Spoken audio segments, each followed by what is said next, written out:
is massive. Wicked, wicked. Jungle is massive. Wicked, wicked. Jungle is massive.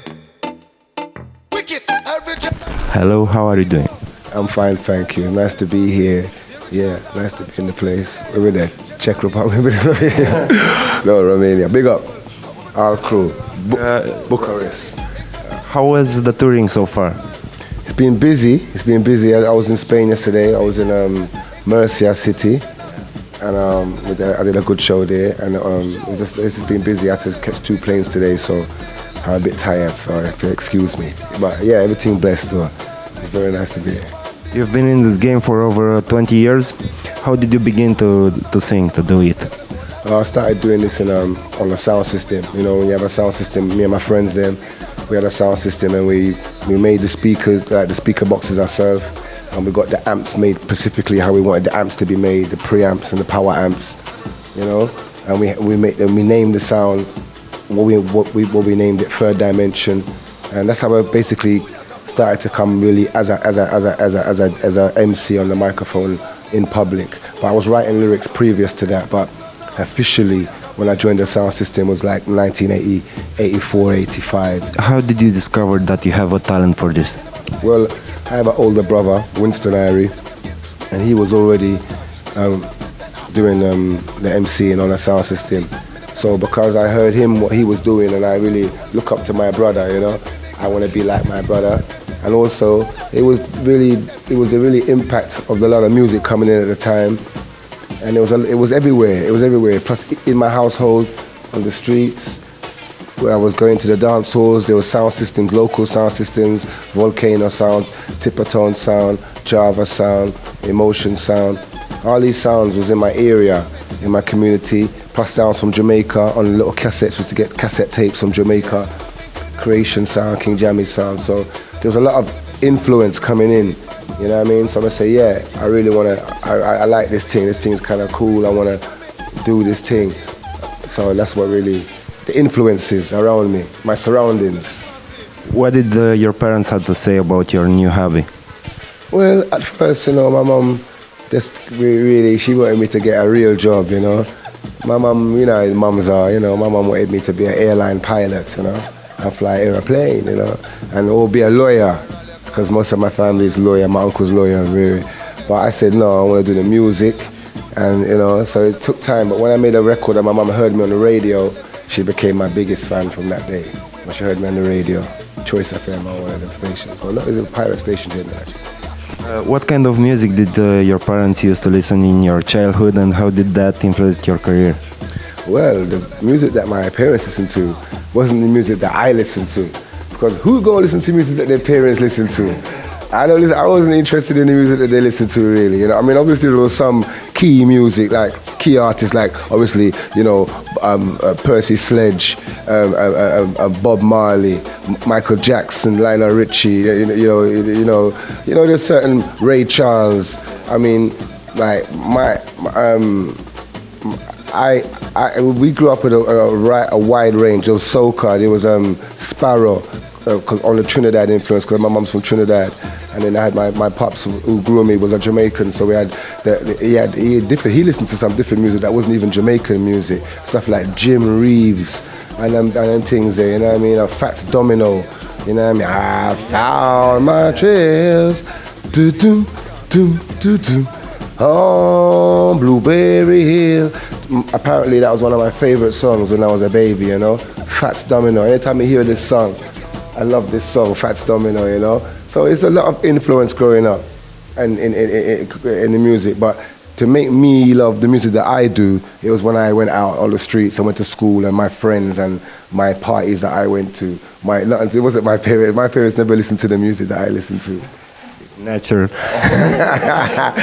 I listened to some hard music, you know what I mean? Some Shabba Ranks and them things. Like in them days, you know what I mean? And some, you know. It's a lover, man. Yeah, and even some harder music than that. We listened to all the things back in the day, you know. So, how did you get to collaborate with Capleton on your first album?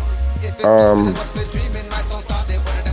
he was doing work with one of the producers that I was doing work with as well. It was Gussie P, and he worked in the studio, Fashion Record studio.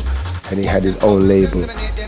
So he went to Jamaica. He got some tracks with Capleton, and I was kind of on the rise at the time. I was a young up and coming MC on the streets, and I was doing some work. I had a few tracks out there, and he thought that it would be a good opportunity for me, and also for Capleton to merge into the UK market more.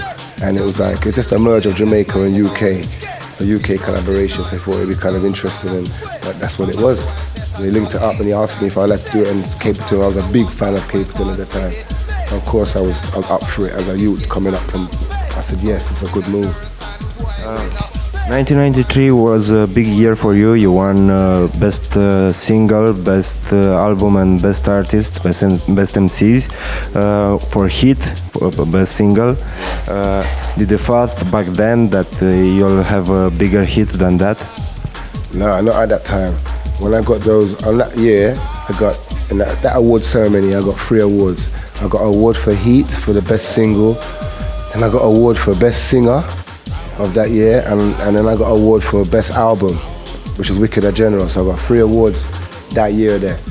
So from that note, I just know I was definitely doing well as an artist, but I didn't think I was gonna do a track like Incredible or nothing like that. But I was gonna still remain in the reggae kind of market. Wasn't sure, I didn't know how far I was gonna go, but I didn't know I was gonna be like, wow, big tune like Incredible.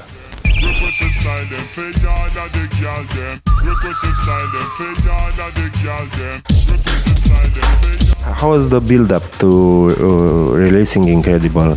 When it was done, it was like people just gravitated to it. As soon as it came out, it was on the radio, and it played in certain venues as well, like Roller Express, and also Jungle Fever, and these kind of key parties that was going on at the time. And that's where it kind of launched these things. I was there. I was at Jungle Express, Roller Express in Edmonton when they bust it for the first time, in this big venue in Edmonton. And everybody, so a lot of people was there to hear it and talk about it afterwards. So it got that kind of street profile. And then on the radio, the DJs took to it, and there was a man like Commander B on Choice FM. Choice FM was a big urban radio station at that time in London, and he championed the tune. And Rodigan picked up the tune on Kiss FM. Championed the tune, and it just kind of picked up that vibe, and people loved the tune so much. I used to play a lot on the radio every day, a lot, just hammered out. Summertime, I was doing, it was just crazy. 1994, it was just a natural gravitate. It was just like that dynamite when the tune come out. Incredible. How did you felt when you sang on Top of the Pops? I was like in shock. I couldn't believe that I reached the Top of the Pops, because I always watched Top of the Pops as a youth growing up, and I judged tunes from, if you go on Top of the Pops, you're a real star. So when I got to do Top of the Pops, I couldn't believe it, and I was tired because I just came back from a tour from Germany. So when I did Top of the Pops, my voice was I wasn't 100%. So imagine having to do this big program like Top of the Pops, and you just come off a 12-show tour. I was like, oh shit, I got to do Top of the Pops, and a mash up. I was exhausted, but we still did it, and it came through, and everything was blessed. As I guide and protect, blessed. Yeah. After 20 years, what's your take on the incredible scandal with the interview and the producer and the committee and the whole BS? Well, it's a long story, but it is what it is, and most of those people who was actually involved in that are now, good friends, So I would just say that we forgive, but we don't forget. Yeah. Did you regret that you gave that interview? Oh, the face, no. No, really, because, you have to expect, when you're a young artist coming out, and, you'll say things often, and often it could be misconstrued and misinterpreted and turned around, So I just think that it was just a real kind of misinterpretation that occurred at the time there, and a lot of people maybe jumped on it and used it as a vehicle to maybe, to kind of dampen the vibes. But I think the whole of that controversy and the stuff which went around with my song when it first came out, with the MB, producer MB. Alright, I think that it was good for the song because it made the song more, people want to hear the song. People want to know what the fuss was all about. So I think that I think that sold the tune. I think that's what these kind of things made the tune even more popular. You know what I mean? So I don't regret anything. And you know, at the end of the day, people know that I didn't really say I invented jungle or I'm the king of jungle, because at the end of the day, I'm just an MC. Everyone knows I don't produce, I don't play drum, I don't play art, thing like that. So how could I say something so stupid to say, oh, I'm the inventor? And it's a silly thing to say anything. Who's going to invent? It's not an invention. It's a stupidness to say these kind of things. So I think it was something which the media used to kind of sell their magazine and sell their story. And I was used like as a scapegoat. You know what I mean? That's what happens in the music business sometimes, but the truth always comes to light in the end, and I think people understand how it went, what really was going on now. In hindsight, people can see that it was a lot of bullshit.